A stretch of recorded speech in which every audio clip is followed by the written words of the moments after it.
nag-ano din kami, nag-uusap-usap din kami. Ganun talaga, importante talaga na ano. Tapos kung alam mo na it is really too much for yourself, you know what is your boundary. Kasi hindi ka santo na lahat ng problema ng pamilya mo sa Pilipinas, um, ikaw yung magsosolusyon. No, hindi ganun. Kasi ikaw, nahanap mo na yung solusyon, nakapagpadala ka na sa kanila, sila na yung bahala kung papaano nila i-manage yung pera nila. Kasi kapag puro padala, puro tinatanggap mo yung mga problema nila, ikaw yung nagkakaproblema. Kaya maraming mga overseas workers na nagkaka-depress, na nagkaka-homesick kasi siniseryoso nila. Kumbaga dinidibdib nila yung mga problema sa Pilipinas tapos nagigilty sila. Sila yung nagigilty. In fact, hindi kayo yung magigilty kasi kayo na mismo yung nagbibigay ng pera na sila nala dapat ang alam na nila kung anong gagawin nila sa pera. At alam nila, itatabi nila or ano pa man. Kasi desisyon nila yun. Ikaw, magkaroon ka rin ng desisyon na habang nandiyan ka pa sa sa ibang bansa, dapat mag-ano-ano ka rin. Hindi lahat lulubos-lubusin mo rin. Kasi marami akong nakikita na mga news na how many years na sila overseas workers, pero pagdating nila sa Pilipinas, wala silang perang naitago. So, hindi guys masama yung ginagawa ninyo na magtatago kayo, na magse-safety kayo. It's because also para rin yan sayo at sa pamilya mo. Kasi ako guys, hindi lahat inaano ko sa pamilya ko. Ang fino-focus ko lang talaga is yung parents ko kasi syempre that is my responsibility. And sa mga brothers ko naman is alam na nila, ako tumutulong ako pag kinakailangan at tumutulong ako pag mayroon ako. Pag may sobra. Pero pag wala, alam nila yon. Ini-explain ko sa kanila. So, I really explain everything.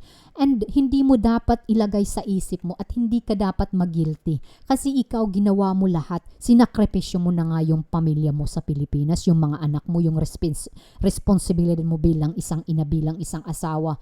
Pero sila hindi nila ginagawa yung kanilang responsibility na magtipid, magtago, kumbaga, tapos hindi magwaldas-waldas ng pera. Syempre kasi dapat isipin din nila yung kalagayan mo sa pagiging isang overseas. Yun talagang pinaka-importante na you have to make time sa pamilya mo. And then yung last is, yes, of course, dasal. Dasal sa Panginoon natin. Palagi mong isama yung Panginoon sa bawat journey ng buhay mo. Journey ng buhay mo sa ibang bansa, pagiging isang OFW. At ako naman, sinasama ko talaga yung Panginoon. Hindi ako perpektong tao.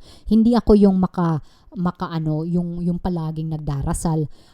But I'm sure na hindi ako nakakalimot sa Panginoon na magpasalamat lahat ng mga biyayang binigay niya sa akin at sa aking pamilya at na hindi niya pinababayaan. Hindi niya ako pinababayaan, yung pamilya ko dito, yung pamilya ko sa Pilipinas, na binibigyan niya ako ng malakas na pangangatawan, tapos yung pangangatawan ng pamilya ko, yung parents ko, lalo na yung parents ko kasi may mga edad na sila. So yun very simple lang guys yung hinihingi ko sa Panginoon. Hindi ako humihingi ng maging mayaman, maging mapera. No, hindi. Yung hinihingi ko lang is yung malusog na pangangatawan at trabaho. Tapos yung trabaho na makakapagpadala ko sa pamilya ko. Kasi guys, hindi ako yung tipong asawang magdedepende lang sa pera ng asawa ko. No, I'm not like that. Kasi as long as I'm still strong, may trabaho ako, why not? And then, mas gusto ko talaga na ako mismo yung ipapadala ng pera sa pamilya ko kasi ayokong may masabi yung mother-in-law ko at yung asawa ko. Kasi syempre guys, siya na yung naggagasto dito sa bahay namin. Itong bahay na namin, kumbaga inutang namin sa bangko. Yeah, of course, kasi hindi akala ninyo na porke ako nakapangasawa ng foreigner, mayroon na akong sariling bahay. No guys, no, that's wrong. Yung namin, yung tawag nito, yung car namin, hindi, kailangan bayaran din namin yun ha. Binabayaran din namin yun. Tapos yung yung bahay, binabayaran din namin. So walang free dito sa mundo. Okay lang sa akin na may kotse kami, of course, at least. Kasi syempre, plus point na yan. Hindi ka na maggagasto-gasto. 'Di ba? So, yun talaga. And thank you so much guys. Sana may natutunan kayo, especially doon sa mga overseas workers na nakakaranas sila ng homesick. You know what guys? Yung homesick, it is part of being human talaga, na nasiseparate tayo sa ating mahal sa buhay, sa ating country life sa Pilipinas. So, normal lang talaga. Hindi normal sa isang tao kung hindi ka na-homesick.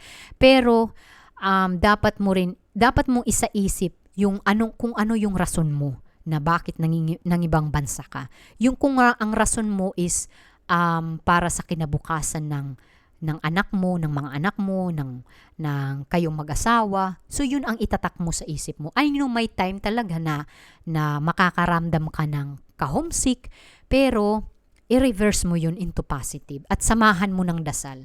Samahan mo ng dasal at samahan mo ng labas-labas ka rin. Kahit wala kang kaibigan ng mga Filipina, pwede ka naman mag-enjoy kahit wala kang kaibigan ng mga Pinay. Kasi hindi ka naman mamamatay kung wala kang Pinay na kaibigan. Ako, how many years? 13 years ako dito. Isa lang yung kaibigan kong Pinay. At never akong naglakwat siya. Never akong nakipag-meet sa mga Pinay kasi naho-homesick. No, never. Kasi sabi ko sa sarili ko, mabubuhay ako kahit walang mga Filipina ko. Kasi mahilig naman ako makipagkaibigan. Hindi naman ako mahirap kaibiganin na tao, di ba? Kung may Pilipina, of course I can say hello to them, pero yung makikipagkaibigan ako sa kanya, no. I also know my boundary. Kasi guys, ayokong magkaroon ng problema dito sa Belgium. So anyway guys, thank you so much. Sana may nagustuhan ninyo yung aking content ngayon na papaano ba ma-manage ang homesick. So thank you so much guys. Sa lahat ng mga overseas workers, salute ako sa inyo. Malaki yung respeto ko sa inyo kasi hindi madali yung mga decision na mga ginawa ninyo. And sana gawin ninyong inspirasyon ang inyong mga anak. Huwag kayong magpadala sa mga kung ano yung nasa isip ninyo. At if ever man na nakakaramdam kayo ng ganyan, kung nasa ang bansa kayo, magpa-psychiatrist kayo. Kasi sila yung makakatulong sa'yo at sila mai-explain nila sa'yo kung papaano mo ma-overcome lahat-lahat ng yan at papaano mo maiintindihan. Kasi ako guys, hindi ko ikinahihiya na nagpapa-psychiatrist ako. Kasi kung ito lang ang nagiging way sa akin na maintindihan ko lahat ng mga nangyayari sa mundo, of course, so kailangan ko talagang gawin. Hindi ako nagpapaka-superhero. Hindi ko masasabi sa sarili ko na I'm strong. Kasi minsan talaga, may mga time talaga na makakaramdam tayo ng weakness sa ating buhay. But, of course, all of that is, kumbaga, pagsubok lang yan sa atin galing sa Panginoon. Kasi hindi siya magbibigay ng pagsubok sa atin kung hindi mo kaya. Kasi before He gave that to us, alam na niya na makakaya mo. So anyway guys, thank you so much. Napasarap yung ating kwentuhan. Thank you sa mga manunood. Thank you so much.